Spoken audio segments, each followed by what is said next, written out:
अभी तक आप लोग ने एसआईपी और ईएमआई के ऊपर डिफरेंस और बहुत सारी चीज़ें जान ली, लेकिन अब जो मैं बताने जा रहा हूँ वो बहुत ही इम्पॉर्टेंट है और आप सबको, खास करके लोन लेने वालों को, बहुत ध्यान से देखना और समझना चाहिए।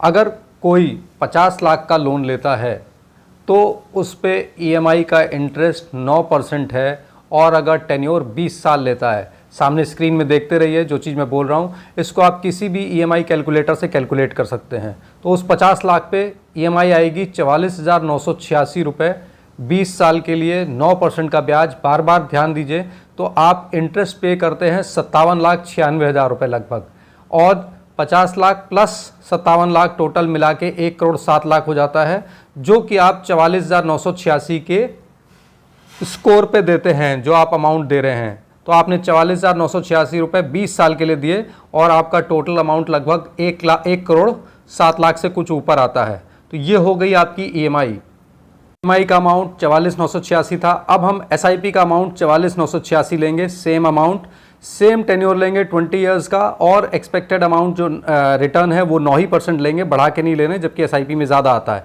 तो यहाँ पे 20 साल में उसी अमाउंट ऑफ एसआईपी में हमारे बनते हैं 3 करोड़ रुपए से ऊपर। वेल्थ गेन आता है हमारा 1,94,00,000 से ऊपर। अमाउंट इन्वेस्टेड सेम रहेगा 1,07,00,000 जो आपने वहाँ ईएमआई में दिया था। डिफरेंस आप खुद स्क्रीन पे देख सकते हैं, कहीं भी कोई फिगर ना समझ में आ रही हो, आप अपने आप से किसी भी ईएमआई कैलकुलेटर और एसआईपी कैलकुलेटर में देख लें। नेट पे आप डाल के देखेंगे, गूगल पे, वहाँ सर्च मार लें, जो चीज़ मैं बता रहा हूँ सेम मिलेगी। हमने सिर्फ यहाँ पे एसआईपी में 9% का एक्सपेक्टेड अमाउंट लिया है, जबकि एसआईपी में हमेशा 20 ईयर्स और 30 ईयर्स पे अब अगर आप देखेंगे तो 9% से कहीं ज़्यादा रिटर्न आते हैं। लेकिन चूंकि यहाँ पे हम आपको ईएमआई से समझा रहे हैं, आपको बताने की कोशिश है कि अगर आप होम लोन ले रहे हैं और वहीं पे आप एसआईपी कर रहे हैं तो दोनों में क्या डिफरेंस आता है। तो मेरे कहने का मतलब यहाँ पे यह है कि आप एसआईपी और ईएमआई का ज़रूर होम लोन लेने से पहले डिफरेंस देखें। अब हम आपको यहाँ पे दिखाते हैं इसके बाद 30 ईयर्स का कैलकुलेशन, मेरे साथ बने रहे। कैलकुलेशन देखते हैं ईएमआई का। 50 लाख के लोन पे 9% का इंटरेस्ट, लेकिन टेन्योर बढ़ा के हमने कर दिया 30 ईयर्स। 30 ईयर्स पे हमारा लोन का ईएमआई आ रहा है 40,231 रुपीज़। इसमें हम 30 साल बाद इंटरेस्ट जो टोटल पे कर रहे हैं वो है करीब 94 लाख रुपए, और total amount principal plus interest होता है 1,44,00,000, जो कि हमको टोटल देना है 30 साल में।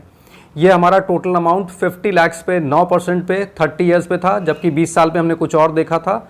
तो अभी आपने क्या करा, ईएमआई कम हो गई आपकी 44,231 क्योंकि टेन्योर बढ़ाया था, लेकिन आपका इंटरेस्ट पेबल बढ़ गया। यहाँ देखिए उल्टा हो रहा है, और आपका अमाउंट पेबल भी बढ़ गया है, 1,44,00,000 हो गया, जबकि 20 साल में कम था। अब इसी का कंपैरिजन हम देखते हैं कि अगर हम यही 40,231 को एसआईपी करते हैं तो हमारा अमाउंट क्या होगा, आइए देखें। हमने एसआईपी में सेम अमाउंट रखा 40,231 रुपये, टेन्योर सेम रखा 30 ईयर्स, 9% का एक्सपेक्टेड रिटर्न भी हमने रखा। यहाँ जरूर ध्यान देंगे कि एसआईपी में एक्सपेक्टेड रिटर्न हो सकता है, कभी भी निश्चित रिटर्न नहीं होता, इसलिए आप 9% रखिए, उसी से कैलकुलेट करिए। तो आप देखिए अमाउंट क्या आ रहा है आपका, आपने जमा किया है अमाउंट 1,44,00,000, लेकिन आपकी एक्सपेक्टेड जो 9% से रिटर्न आ रही है वो है 7,42,00,000 रुपये।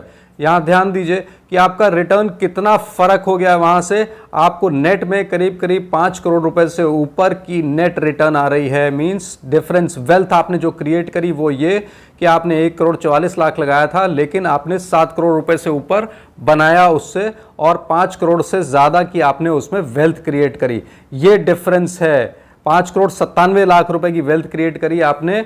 दोनों में फ़र्क देख लिया आपने, ईएमआई में और एसआईपी में। तो आज के लिए आप लोग खुद समझ लीजिए कि क्या आप लोन लेना चाहते हैं, लोन लेके लायबिलिटी क्रिएट करना चाहते हैं अपने ऊपर, या फिर आप एसआईपी करके अपनी वेल्थ क्रिएट करना चाहते हैं।